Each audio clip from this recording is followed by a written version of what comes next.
Now we are inviting our lineage root Guru, His Holiness Living Buddha莲生, to transmit Buddha Dharma teaching.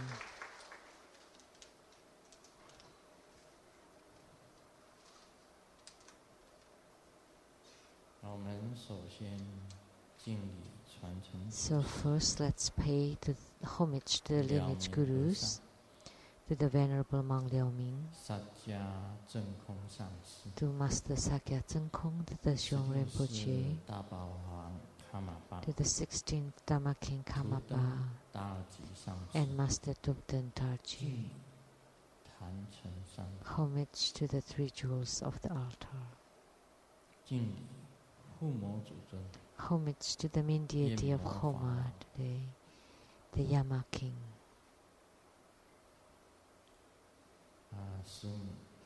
Simu,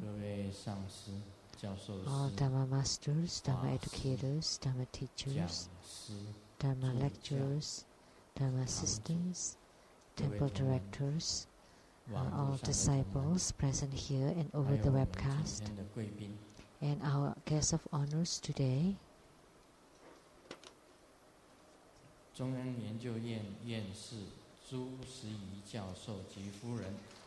from Academia Sinica, Professor Zhu and Mrs. Zhu.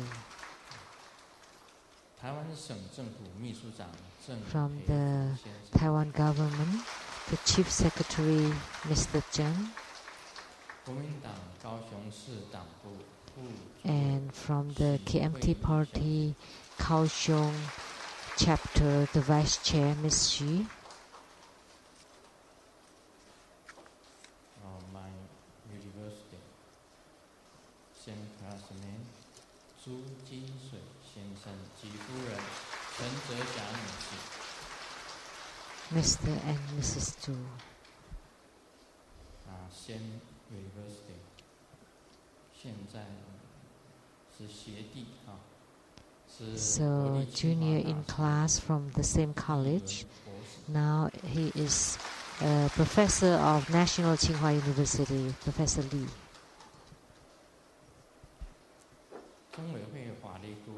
The attorney to the True Buddha Foundation, Ms. Huang.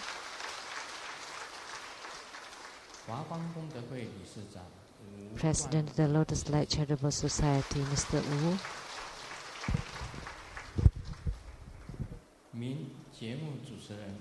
And a well-known host to the TV talk show, Mr. Tai Ziyan.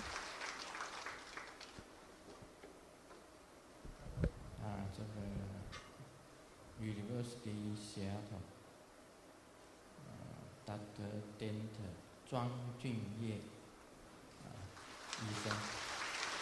and a dentist from Seattle, America, Dr. Tsang.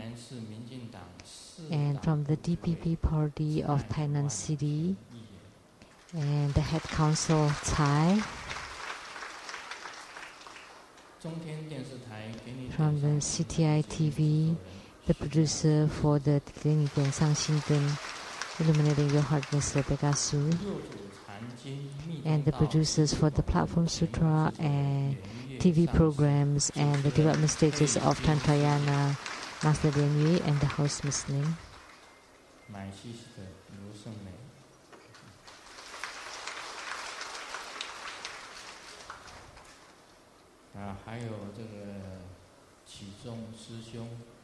And Dharma brother Qizong and his mother, Dharma sister Zhenggu.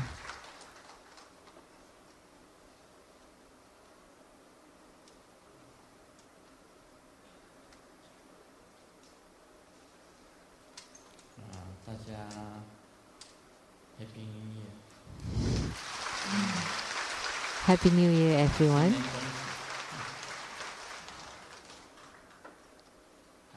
Best wishes for the new year.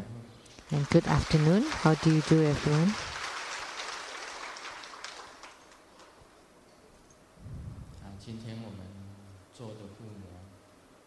The Homa fire offering today is of the Yama King.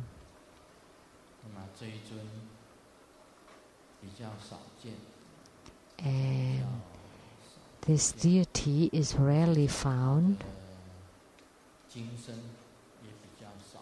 and there aren't that many his statues.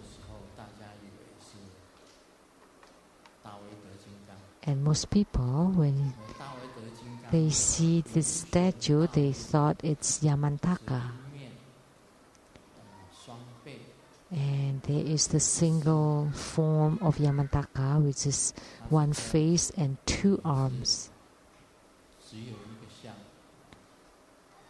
with just one look. Because there are 13 forms of Yamantaka. And for the 13 altars, they have different forms.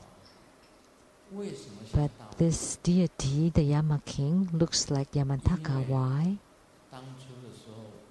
Because when the Yama Dharma King was in the Saha world,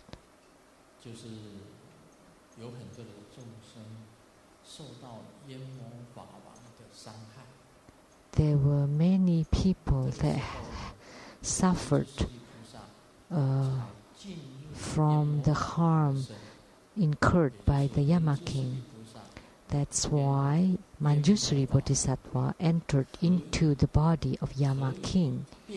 So when Manjusri united with the Yama King and transformed, he became Yamantaka, and then he subdued the Yama King.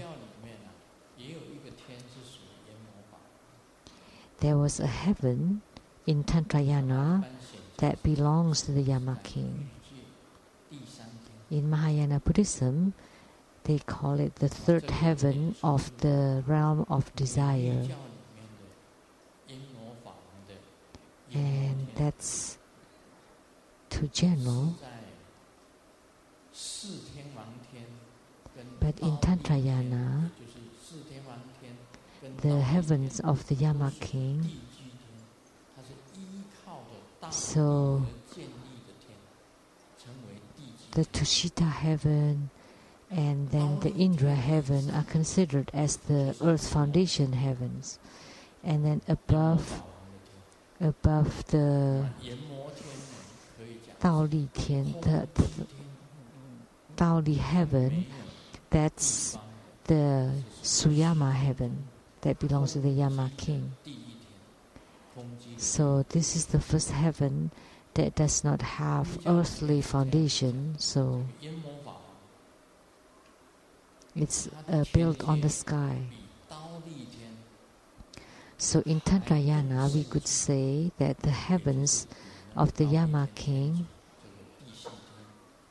is higher than the Indra heaven, higher and deeper. So this heavens surrounding, they are surrounded by the celestial or heavenly flowers as their protection boundary. And inside the Suyama heaven, it's very happy, and there's no contention. There is no arguments. And look at the Indra heaven, there's still contention. In Buddhism, there's the story, but that there's conflict between the Indra heaven and the Asura heaven. And because of two reasons. The conflict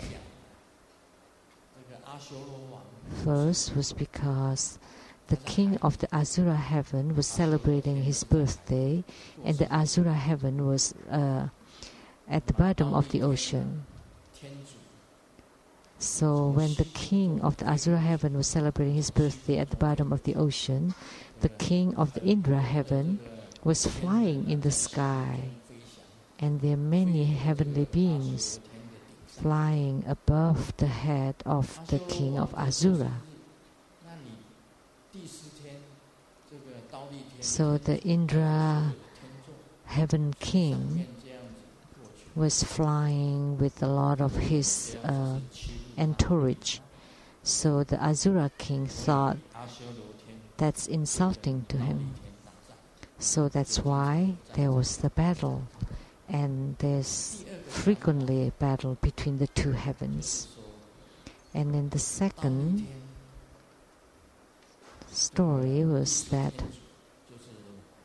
in the Indra heaven, he has many wives. And one of them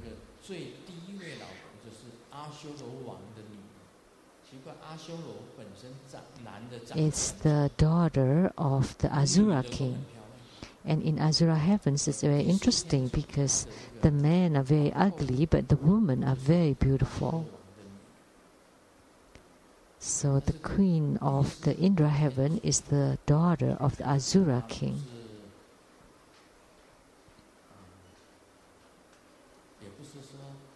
But the Indra king, we cannot say that he is infidel, but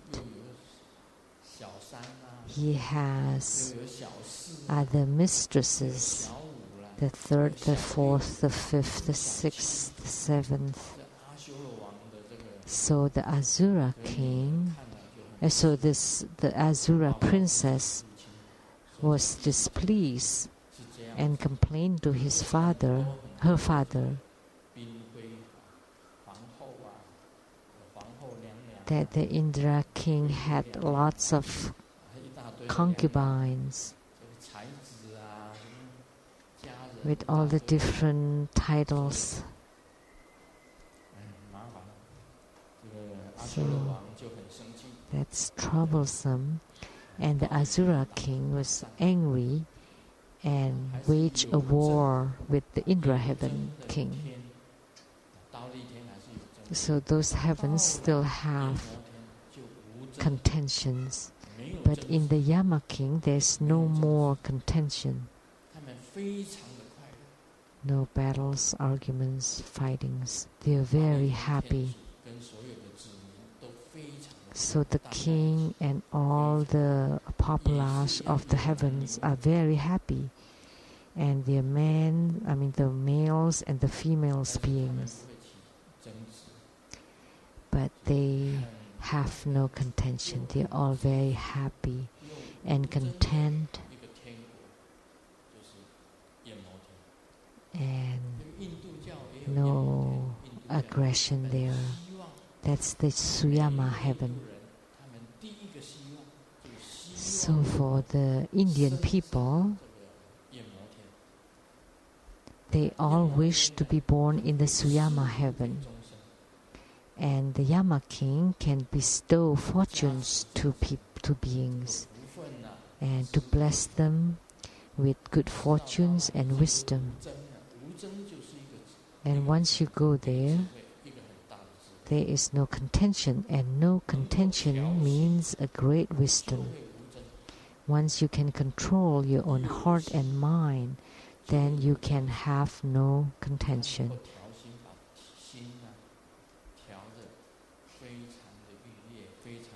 They can adjust and control their own mind and heart so that there is no contention whatsoever. So the Suyama heaven is the place where a lot of people strive for. And that's the first heaven of the heavens with the sky foundation. And the mudra is like this.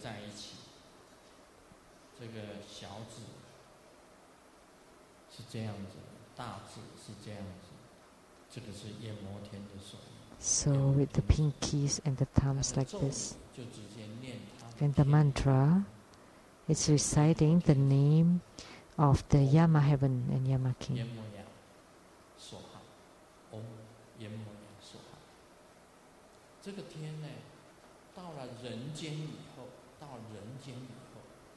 So in the human world, this Yama king in Chinese is called Yan-luo. Yama became Yan-luo.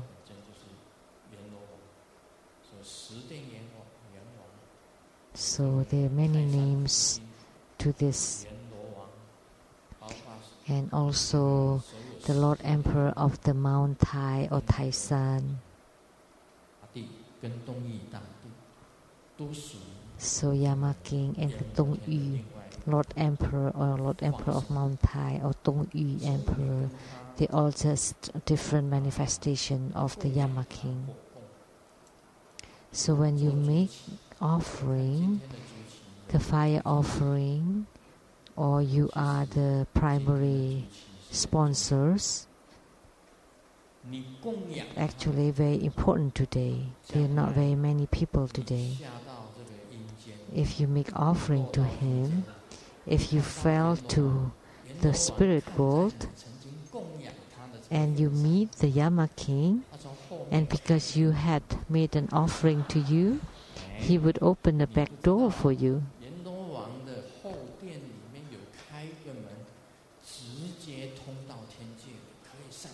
You don't know that the back door of the Yama heaven has the direct route to the heavens.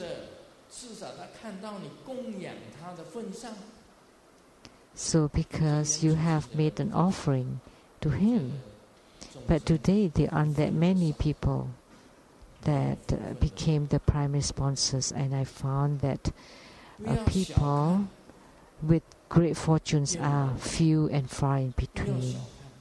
Don't undermine the Yama King and the Suyama heaven. He has a route that goes directly to the heavens. As soon as he sees you, and there's a little bit of light on your body, and the light is for making offering to the Yama King. And because you're my good friend, like what we often say, once you take an offering of someone, then you would be soft-hearted.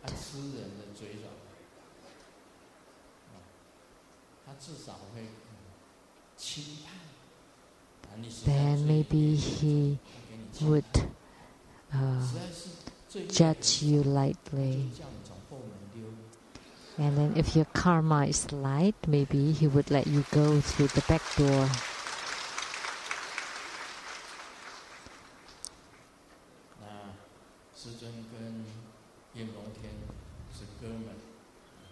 So I'm brothers with the Yama King. Once you get to the Yama King, also the Lord of the Death, Lord of Death, if you still remember the name of Grandmaster, you know, some people, once they die, they forget everything. And they're asked, what's your guru, or your teacher? They think and think, and is it...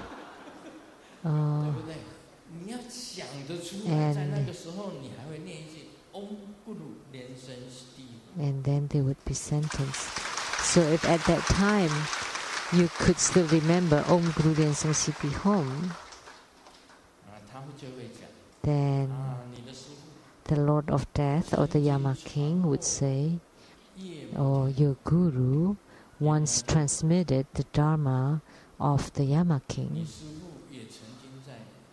and your Guru has brought the deceased spirits back to life from the Yama King. And that's a true story.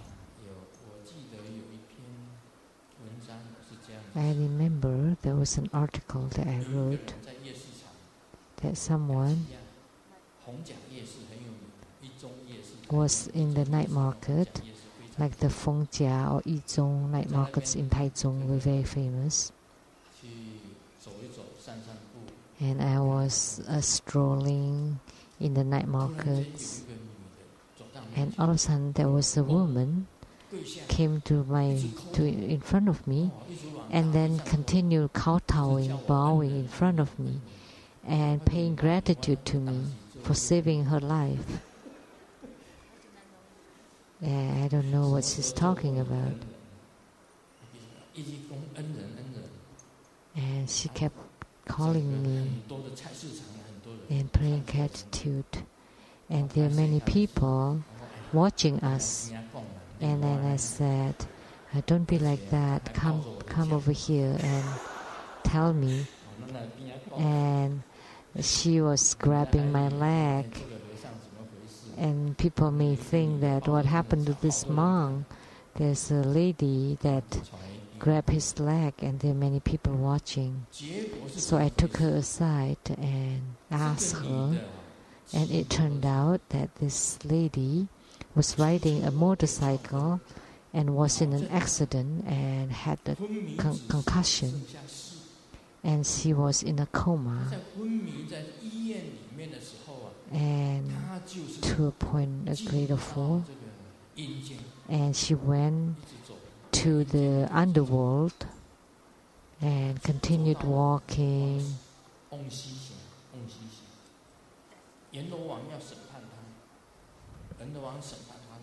To the death city and in front of the Yama king to be prosecuted, to be judged and prosecuted.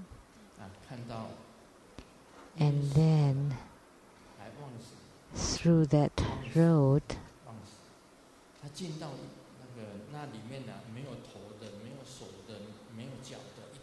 she passed by a place where there are lots of ghosts without heads, without arms, without legs, and she had a head concussion, so she was muffled. And then at that place, Grandmaster tapped on her shoulder, and she turned around and saw someone in a Lama outfit, this Lama robe, and Grandmaster, radiating light, tapping on her shoulder.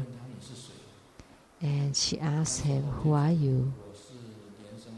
And I told him, "I am the living Buddha Sheng-yen. And I told her, "You shouldn't be here because there's still a little bit of light on your body. Why didn't you tell Yama King what good deeds have you done?" And she said, "I have never done any good deeds." How come? How come you never did any good deeds and yet you have a little bit of light on you?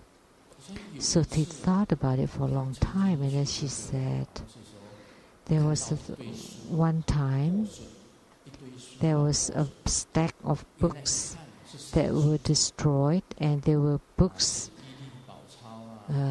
that guide people to goodness.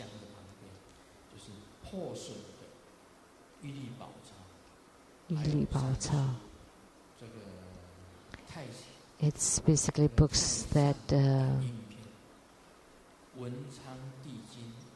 Taiwan.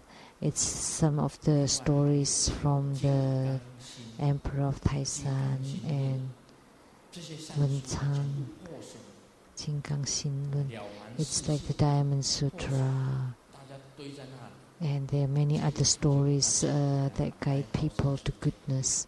And they were destroyed, so she picked them up and cleaned them and fixed them, the destroyed part. And then she distributed them to the temples around so that people can read them.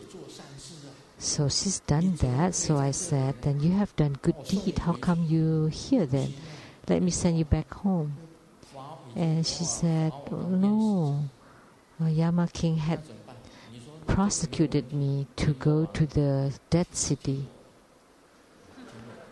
But I said, "Don't worry, the Yama King will listen to me." So I brought her to a lake side, and I pushed her into the lake, and she yelled, "Help! Help!" And then when she woke up, she was in the hospital. And she was already in a coma for 3 days.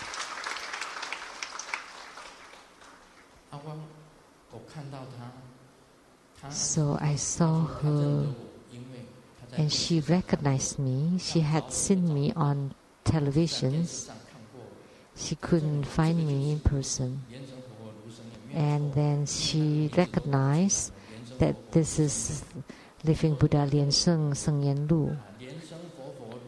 So you always have to use this name, Living Buddha Sheng, Grandmaster Sheng-yen. If you just say Living Buddha Sheng, they may not know. If you say Sheng-yen, they may not know that that's a living Buddha, because there were 16 people in Taiwan with the same name and family name. Or if someone also may have a Dharma name of the Living Buddha Sheng, so you just combine them. Sheng, Living Buddha Sheng, Grandmaster Sheng-yen.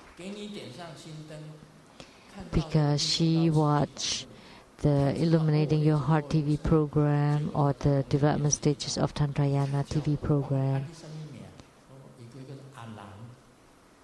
And then she saw me at the Fengjia night market, and I asked her name, and her name is Anand.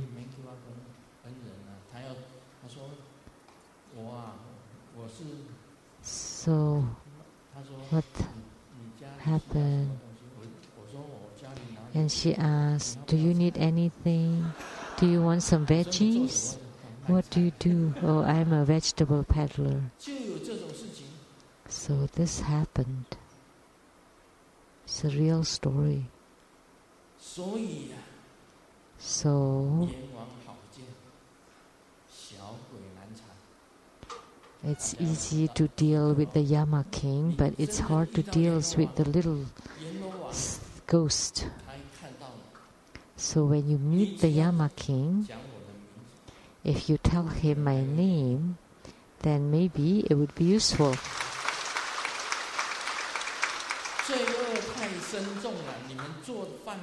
If your karma is too heavy, then I cannot guarantee. If your karma is too severe, but if your karma is light, then he may release you because he's in good terms with Grandmaster. When I ask him or tell him, then the person would be back to life. And before in Taitung, to the city Taitung, a man by the name of Gao Mingfu, Mr. Gao Mingfu, he also went to the Yama King. And then Yama King told him, which hell do you want to go? And he said, but my guru is Living Buddha Sheng-yen. Oh, that's the case.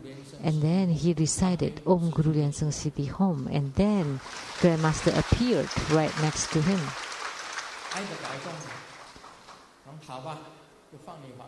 And then I told him, just let him return to life. And then he came back to life in the hospital, and the doctor actually had declared him dead for several days. And then I asked him to come here to give a witness from Taitung, to come here to the temple to show to everyone why did he come back to life? Why could I save him? Because once when I went to Taitung to propagate Buddha Dharma there, he was from the Penan tribe, and we were singing and dancing, and then they placed me on a carriage, and he was one of the 4 people who lifted me up. And he didn't know that I was afraid of height, and he tried to lift me so high. And we were just parading in the street, all around the streets. And one of them, who held on the carriage, was this Mr. Gao. So with such affinity, I could save him.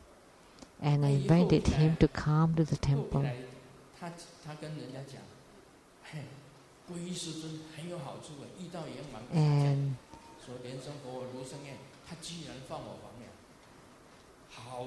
And then he told a lot of people that there are a lot of benefits in taking refuge in the living Buddha莲生, Grandmaster Sheng-yen.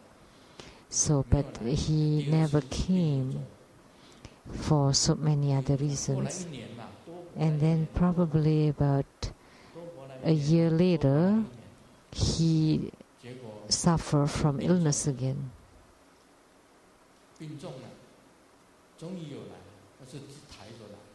And he did come, but was carried in a wheelchair and was kind of unconscious. And I gave him blessing there. And I knew then that he cannot be saved. This is the Akalanata Mudra, the cutting mudra.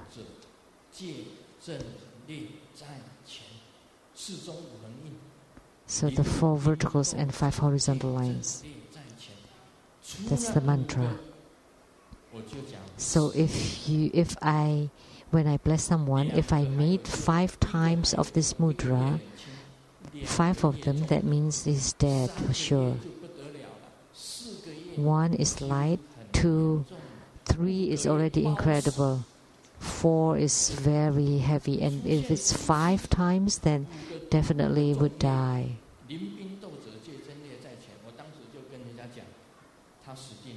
I told people around me then that he's definitely will die.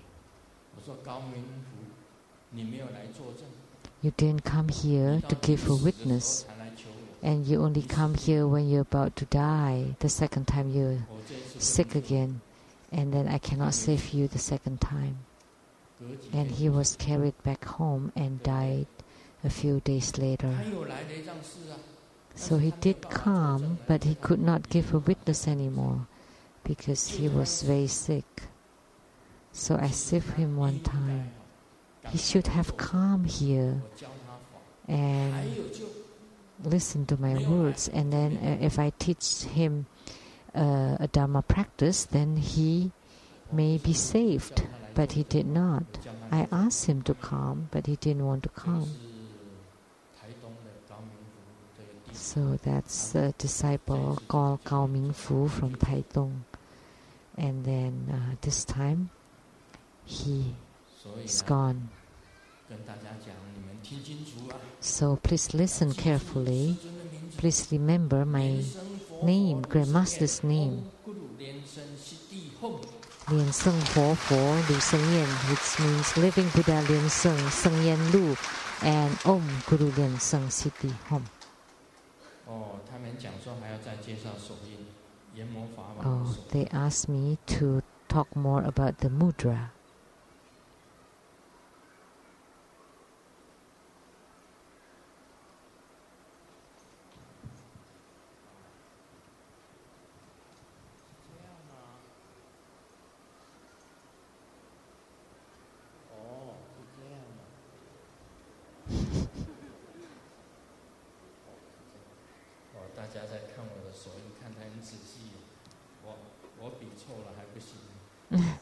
Everybody watched me so carefully.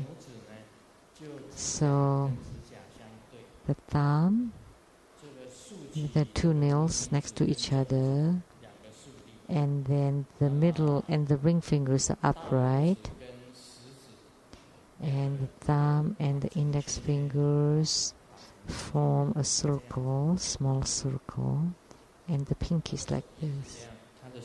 This is his mudra. And the 6th syllable is yen. It's like the Japanese money. Y-E-N.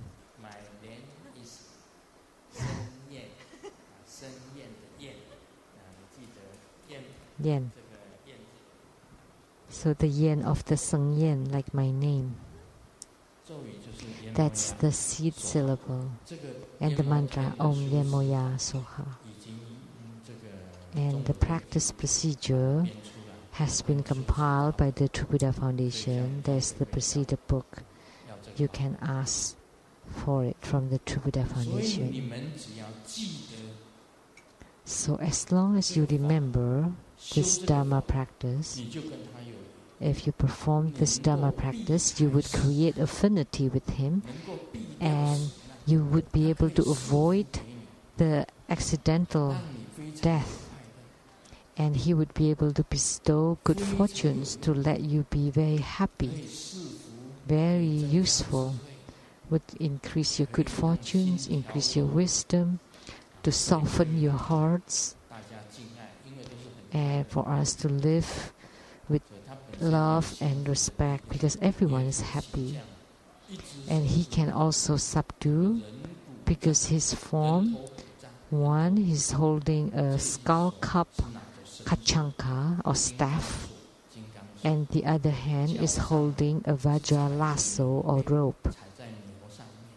And his legs are stepping on the back of an ox, and his head is the head of an ox. He is very fierce, very wrathful. Now let's continue talking about Hevajra. The blessings come from the sky. This is chapter 34. Guarantees for success in the Dharma practice. So the blessings come from the sky. How could it come from the sky? It comes from Grandmaster. That's the one that gives the blessing. But you didn't know that before I give the blessing, I have to visualize the wisdom deity in the sky. And then when I become the wisdom deity, only then I give you blessings. Or give blessings on the heads. I visualize Golden Mother, I visualize Amitabha Buddha, I visualize Siddhikarma Bodhisattva to enter into my heart before I give blessings upon all of you. So the blessings come from the sky, not me.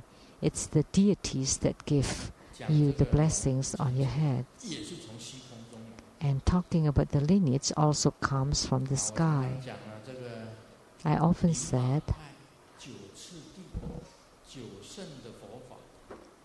that the 9 stages and the 9 practice of the Nyingmapa came from the Samantabhadra Buddha, the original Buddha.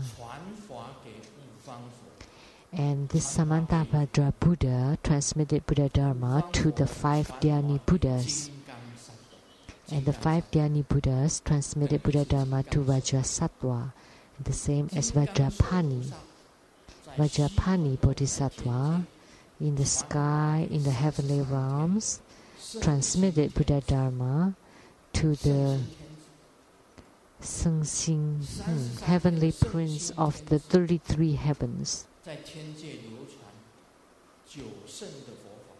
So this Buddha Dharma is very popular in the 32 heavens as the 9 Dharma practices. And the Sheng-yen heavenly prince came to the human world as the prince that's called the Ji Jingang, or the Hevajra, that transmitted Buddha Dharma to the Miao Jixiang, which is Miao Jixiang Yu, and then to the Sri Singha. And then Sri Singha in the human world transmitted Buddha Dharma to the first lineage guru of the Tibetan Tantrayana, which is Guru Padmasambhava and Vairochana. Not Vairocana Buddha, but Vairochana. His name is Vairochana.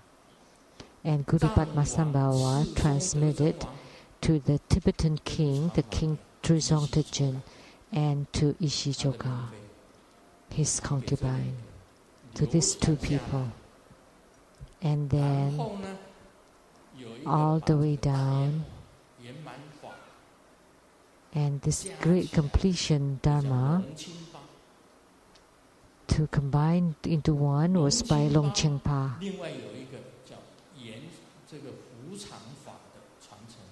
And then there's another lineage of the Dharma or hidden teachings, which is the Chingma Ringpa.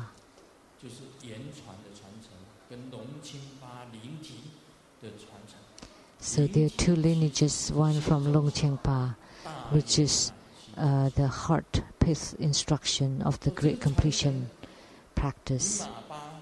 So Nyingma Pa, the 9 stages lineage, came from Samantabhadra Tathagata, the Buddha of the origin, which also came from the sky. So Grandmaster's lineage is from Vairocana Buddha, the great Sun Buddha, to the Buddha Lokana, to Amitabha Buddha, to Padma Kumara, to living Buddha Liansheng, Sheng-yen Lu.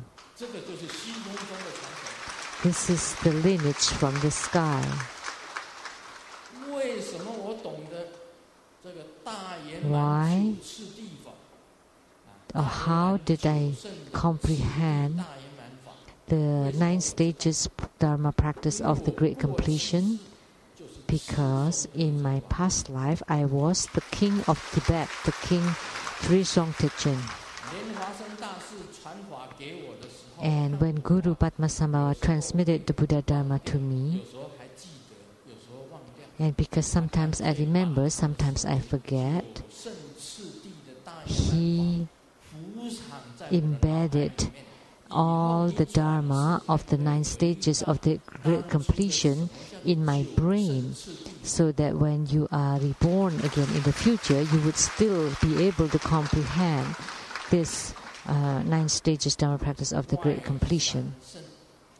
The 3 outer sages, which is of the Sravaka, Pratyeka Buddha, and Bodhisattva.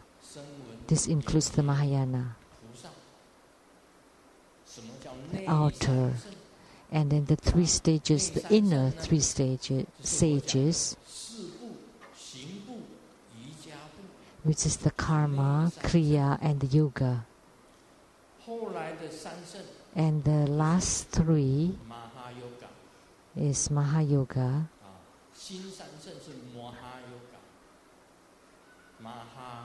Ati Yoga, Ati Yoga, Anu Yoga. So these are the 9 stages Dharma practice of great completion. And then among them there's also the spiritual body and the pith instruction. So I could remember them all because Guru Padmasambhava embedded it in my brain.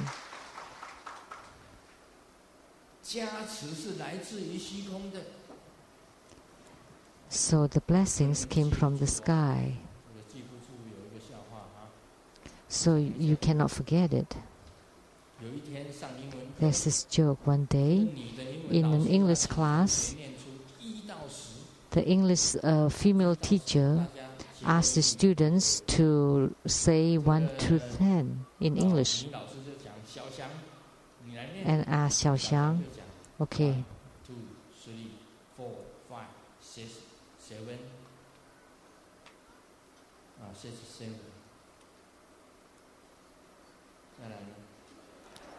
And then 8 is bar. See, sometimes I forget. When you get older, this happens. So Xiaoxiang could say it to 8. And they could too. And she forgot. How about 9? And he asked his classmates, what is 9?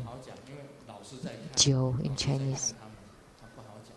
And the classmates didn't dare to say that because the teacher was looking at them. So they pointed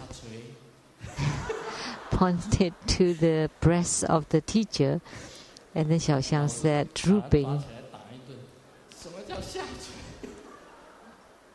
And the teacher hit the Xiaoxiang.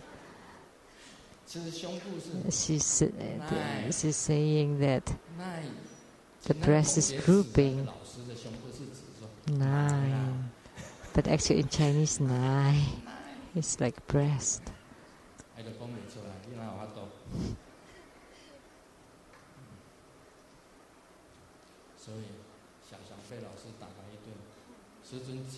So Xiaoxiang was beaten. Grandmaster's memory is also not good. Sometimes I would forget too in my English. So don't forget. So King Trizong Tichen was rather old.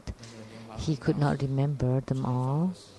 When he received the Dharma transmission in the Double Geese temple, Tsang temple, so because Guru Padmasambhava thought that, well, you cannot remember them, I just will place it in your brain and then you can think about it gradually.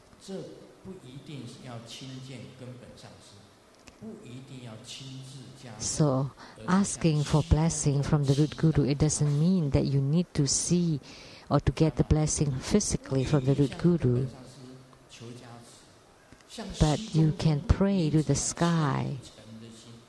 So if you pray to the sky with great earnesty or sincerely, like for the remote empowerment, if you ask for empowerments with great sincerity, you would still be able to receive the empowerment remotely.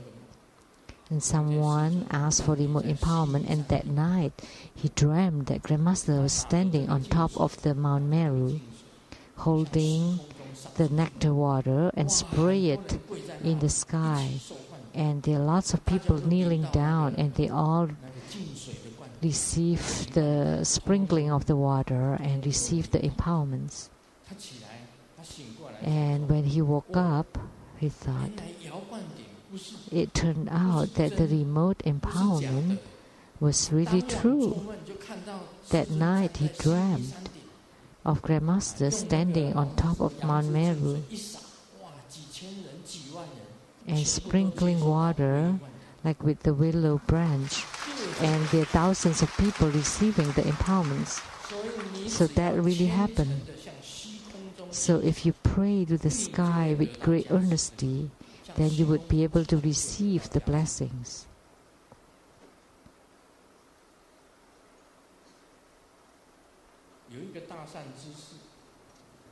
There was a great spiritual friend that's called Hui Tong. The Dharma name is Hui Tong.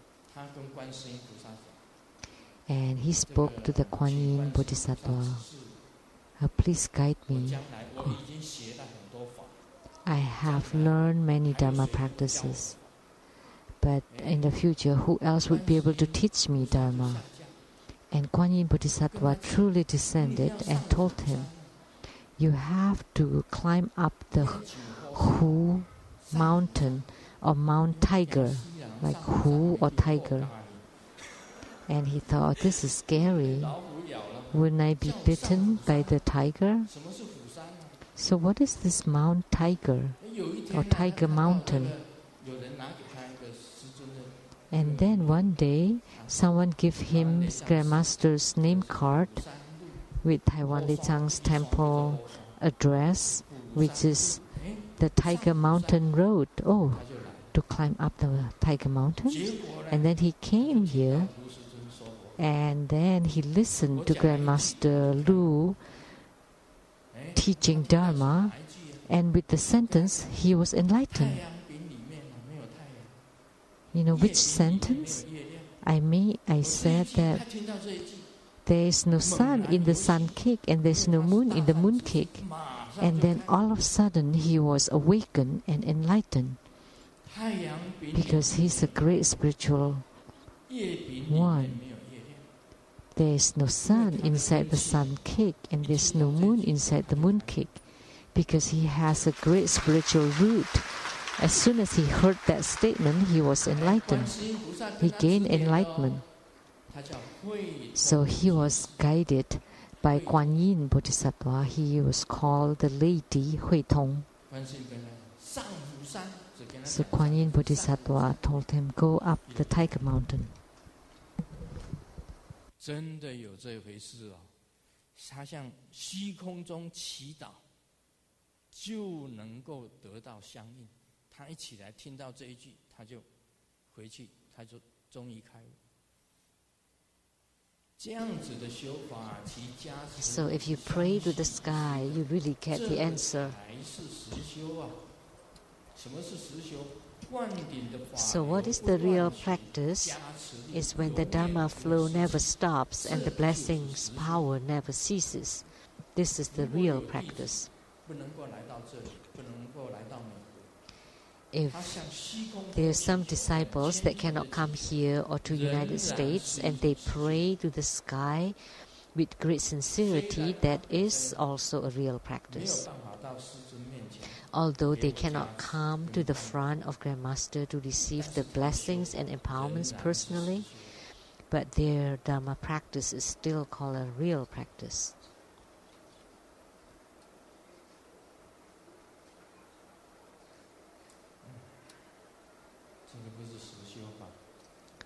This is not a real practice.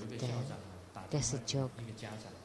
The headmaster called the parents of the student and, Mister, there's a good news and a bad news about your son. And the parent asked, okay, why don't you tell me the bad news first? And the headmaster said, your son's behavior is very feminine. And how about the good news?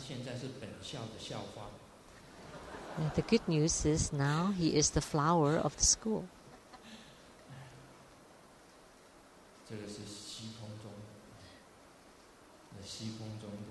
That's the skies.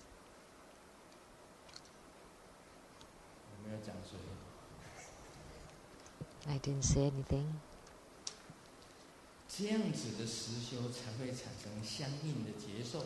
Only this kind of real practice will generate sensations of spiritual response. So under the condition of causes and effects, gradually the practitioner's ailments will disappear and it can avoid future ailments. Ailments or sicknesses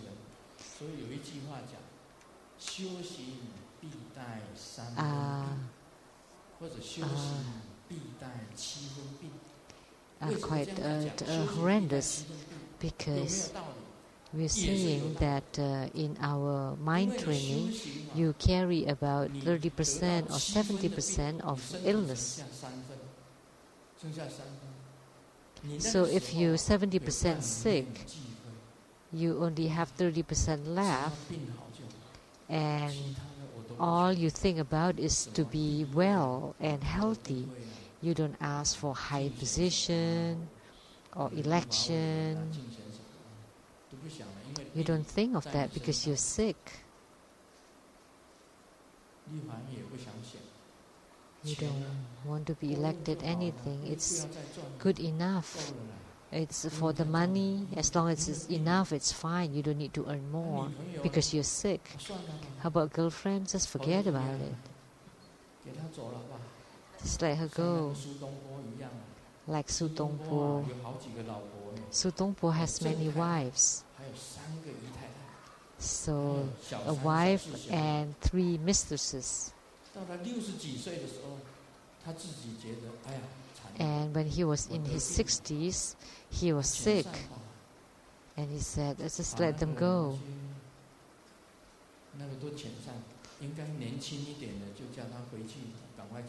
So the younger one asked her to go home and remarry. So he doesn't want any more women, Su Tongpo, and he died at 66. And before I thought I would also die at 66, because the Golden Mother told me that at 66 you would go back. I thought go back means die. Then I dispatched everyone. Actually, I wasn't that fortunate to let go of who? I don't dare to say.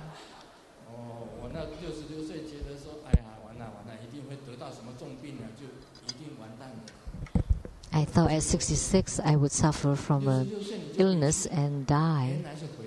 It turned out going back means going back to Taiwan.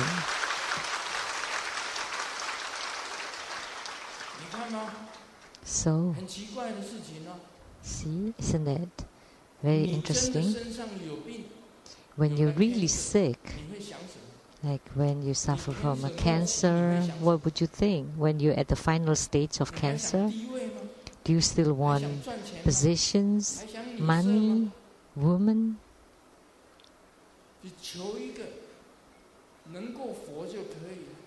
All you ask for is to be alive. And at that time, it is best to cultivate spiritually. So that's why we say in spiritual cultivation, it is best to be sick 70%, because when you're sick, then all you think about is to be reborn in the Pure Land. When you have no sicknesses, then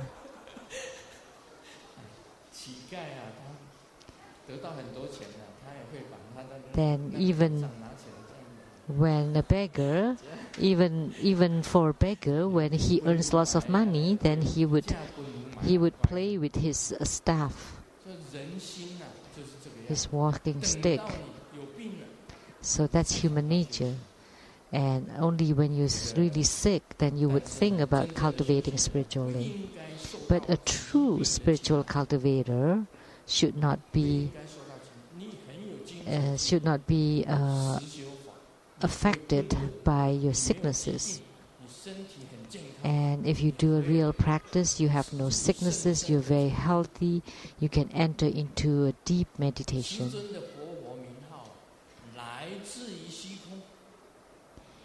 The name Living Buddha of Grandmaster came from the sky. The title Living Buddha came from the sky. It is all completely the lineage from the sky.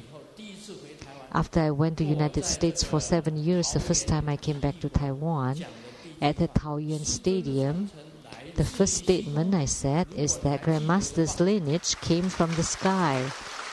Right, if you remember?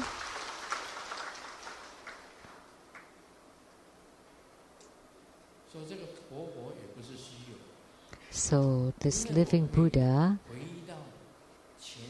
is not empty, because I could recall the past lives and the hidden teachings of the Guru Padmasambhava, which is the greatest, the highest Dharma of Nyingmapa, the 9 stages Dharma practice of the Great Completion. And the Great Completion, the Yamantaka, Mahamudra, Tokchen, and the Mahamaya, Yamantaka, they're all in me. So if you don't have the lineage from the skies, how would one know so many Dharma? So this living Buddha, I'm telling you, there are many Tibetan living Buddhas who take refuge in me. There are many Tibetan living Buddhas who take refuge in me. Many, many. In Seattle, there were many living Buddhas receiving my refuge initiation empowerments. You can check the photos and you would know. Kashe, Rinpoche, Tulku, living Buddhas. Keshi means like the Buddhist doctor. And there's some who wanted to confirm me as reincarnated as a tulku, and I said no need.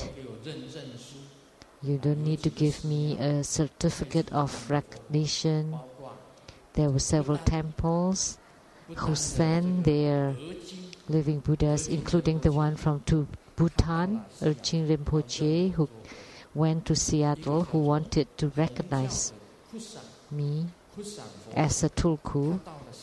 And there was another Kusa living Buddha who went to Seattle, who wanted to confirm me as a reincarnated tulku, and I reject them all. And also one from the yellow sect, Lupa. I don't need any of them, because I was an emanation of Padmakumara. I was a living Buddha already, and my lineage came from the sky.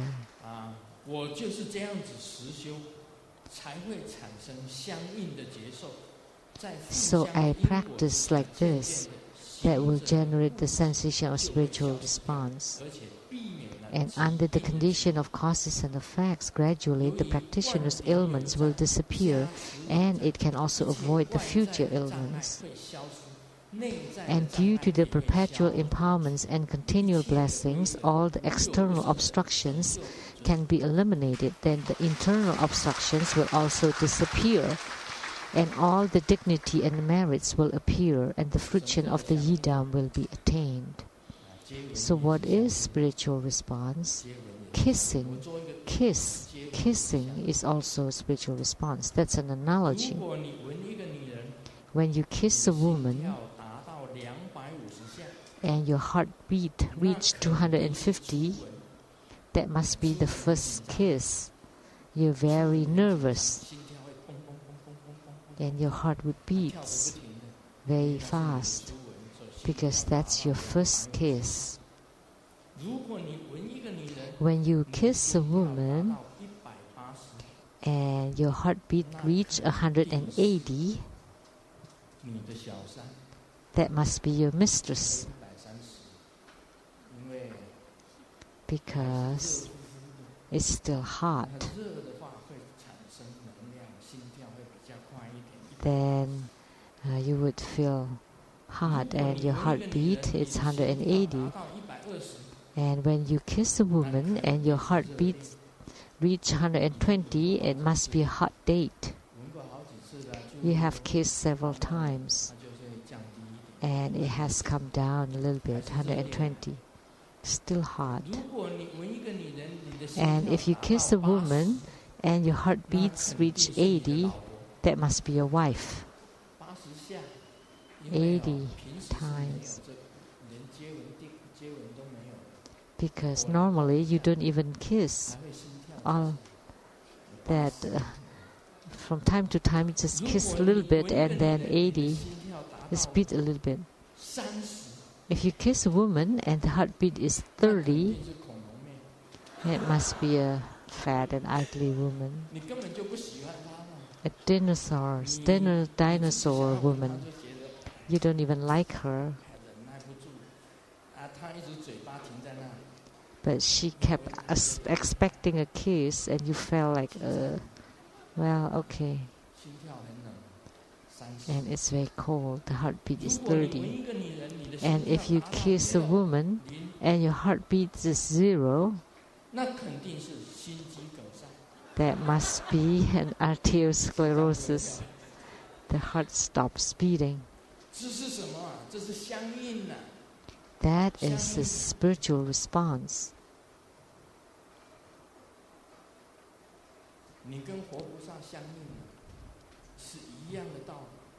So when you gain spiritual response with the Buddhas and Bodhisattvas, it's the same concept. So when deity match with the deity, he would give you a lot of power, and you would feel very powerful. And even after gaining spiritual response for a long time, or a very long time, it stays. It would increase your power. And then after you gain the spiritual response for a while, sometimes it seems to be there or not there. Sometimes when you invoke them, they would come, and if you don't invoke them, they don't come. Actually, you already have spiritual response with them. Sometimes that's the case. So I just give you an analogy with kissing.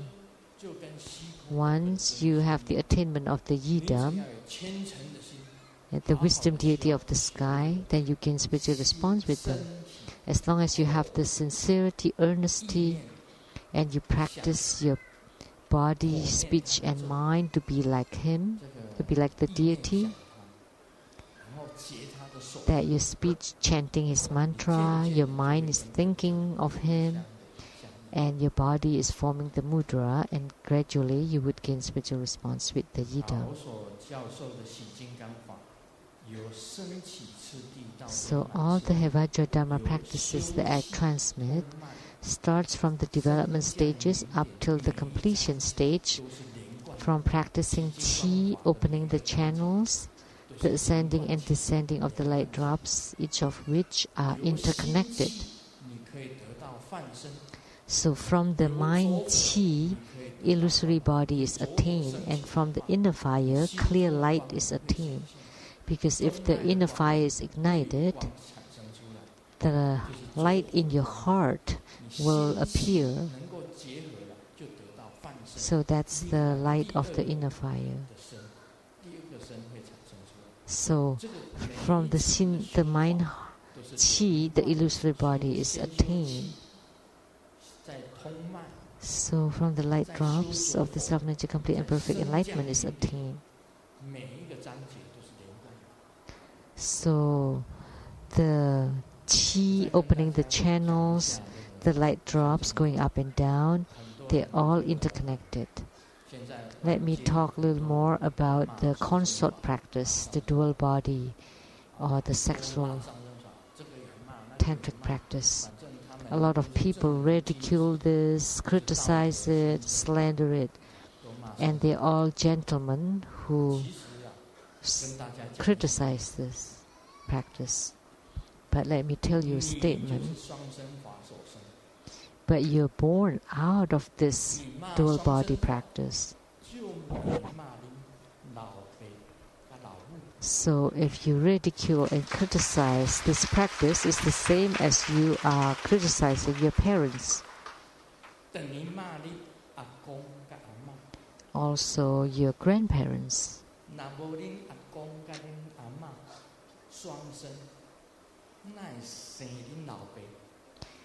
If your grandfather and grandmother did not do it, how could they be your mother or father? And if your father and your mother did not do it, how could it be you? I was going to...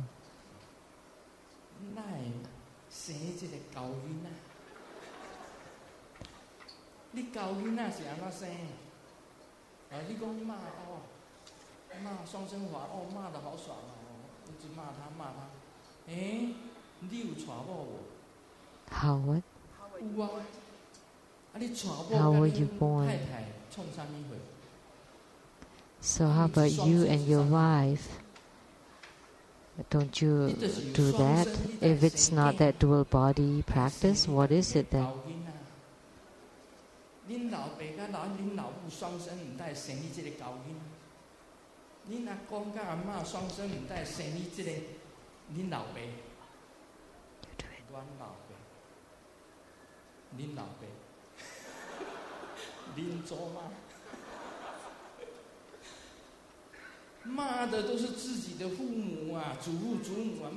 So who you are scolding actually are your own parents and your own grandparents. That's why you exist. That's why you're born. But what I'm doing is I'm teaching you that when you're doing that dual body thing, you can how you visualize, how you enter into samadhi, how you make the offering and that. So when your parents performing the dual practice, they don't know how to do the Dharma practice, that's why they give birth to you.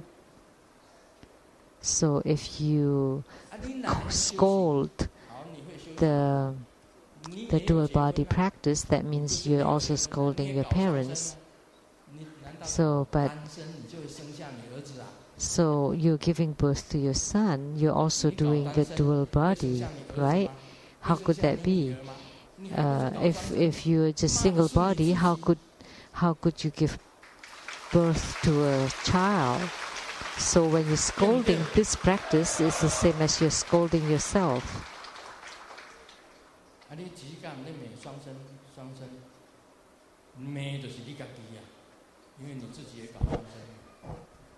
So when you scold this dual body practice, you're actually scolding yourself. All I'm doing is teaching you when you do that thing, you also need to visualize, recite the mantra, enter into samadhi.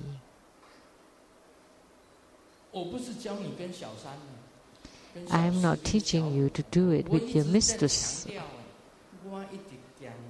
I continue to stress it, that you have to comply with the law and also to follow the Dharma rule. So I continue to stress this. You have to comply with the law and with the rule of the Dharma practice. So you do it with your wife.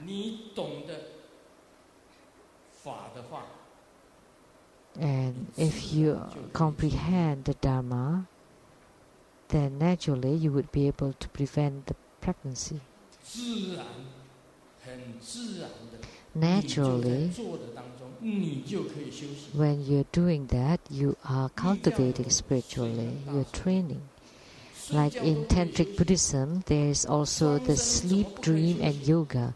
So even in sleeping, you can cultivate spiritually. How come when you're doing the dual body thing, you cannot cultivate spiritually?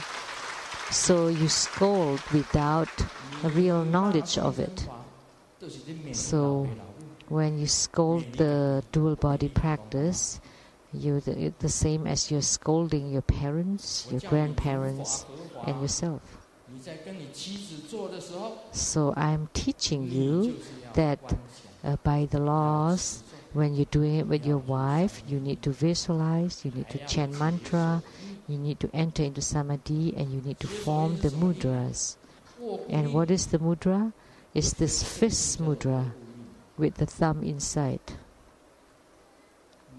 This mudra is like this. The thumb and the four fingers like this. The thumb inside the four fingers. And hold it tightly.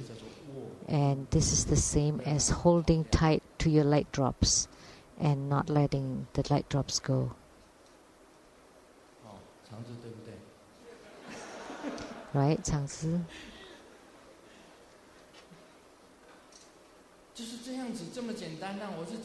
So it's as simple as that. So at that time, there's also Buddha Dharma.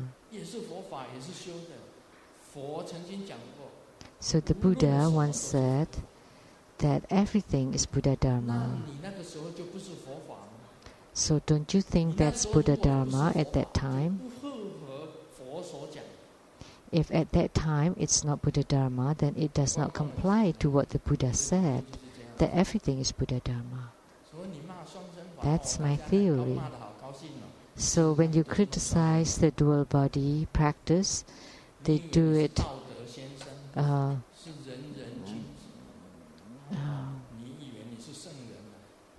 happily. They thought that they're gentlemen criticizing like that. And you think that you're stage doing that, but actually that's the play of words in Chinese. That means you're leftover people. Right? Even the sage Confucius, he had his son. And now I had who knows how many generations.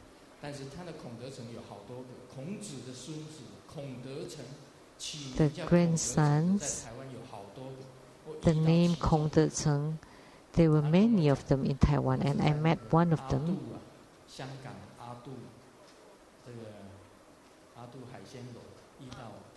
He met me in Hong Kong in the Atu seafood restaurants, and he's called Kong De Tsang, and who knows how many generations down from Confucius.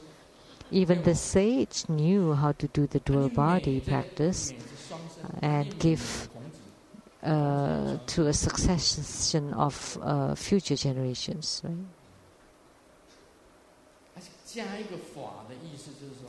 So when you add Dharma to it, it means that you transform the dual body practice into a Dharma practice, dual body Dharma practice. So don't scold it anymore, otherwise you're scolding yourself, your parents, your grandparents, your great-grandparents.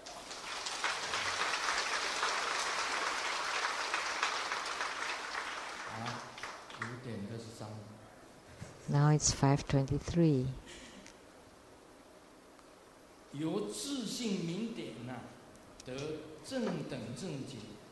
So from the self-nature of the light drops, the complete and perfect enlightenment or Anuttara Sambodhi can be obtained.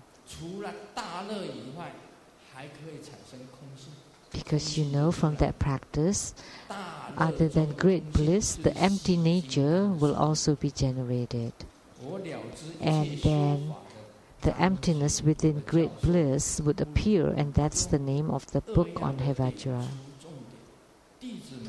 So I understand that all the practice procedures and my instructions are clear and to the point, and the key points are pointed out. As long as my disciples follow instructions step by step, connect them, gradually train in merits, eliminate all the mistakes, naturally the afflictions will be eliminated, and you will comprehend the instructions and orders of the root guru, and ultimately attain the fruition of the four bodies. So the fruition of the way. So a true fruition. So the last joke.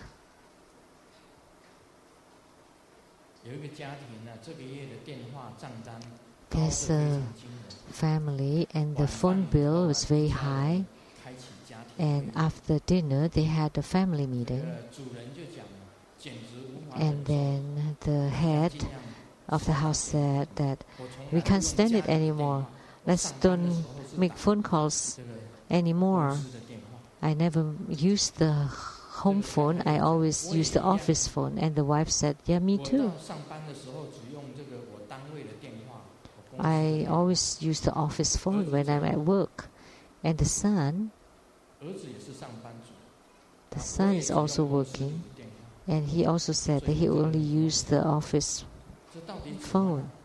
And the maid said, so what happened? I only make the phone calls when I'm at work.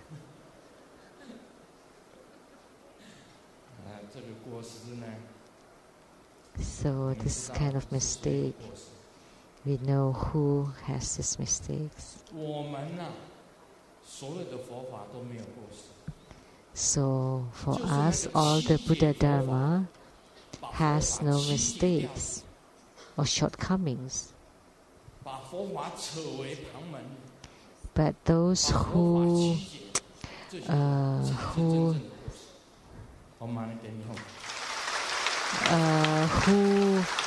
misunderstand or mistake the Buddha Dharma